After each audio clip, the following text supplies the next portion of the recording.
They came from Rajahmundry అండి.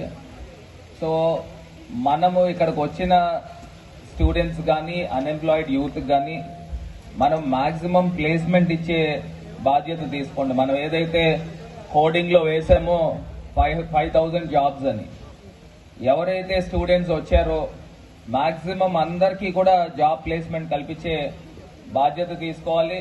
And also I request all the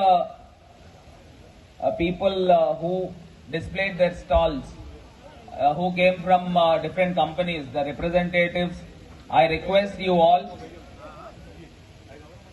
I think నా మాట వినబడుతుందా? మీరు లోపల ఉన్నా కానీ ఎవరైతే రిప్రజెంటేటివ్స్ ఫ్రమ్ డిఫరెంట్ కంపెనీస్ ఎవరైతే వచ్చి ఉన్నారో వాళ్ళకి మాట వినబడుతుందా? వాళ్ళకి మీరు అష్యూర్ చేయండి. మినిమం జనరల్ గా వీళ్ళకి ఏవో టార్గెట్స్ పెడతా ఉన్నారు. అంటే నా దగ్గరకు వచ్చిన గ్రీవెన్సెస్ చెప్తా ఉన్నా.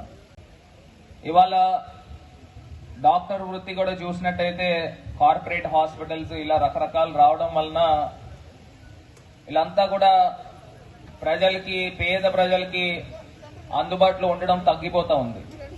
కానీ గౌరవ ముఖ్యమంత్రి గారు, ఆ రోజు దివంగత నేత రాజశేఖర రెడ్డి గారు ఆరోగ్యశ్రీ ఏ రోజైతే తీసుకున్నారో ఆ రోజు నుంచి కూడా పేద ప్రజలకి కార్పొరేట్ వైద్యము అందుతా ఉంది.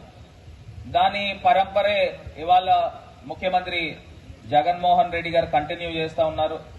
మరి అదే రకంగా రాజకీయాల్లోకి ఒక ఎమ్మెల్యేలుగా, ఎంపీలుగా ఎడ్యుకేటెడ్ పీపుల్ రావాలి.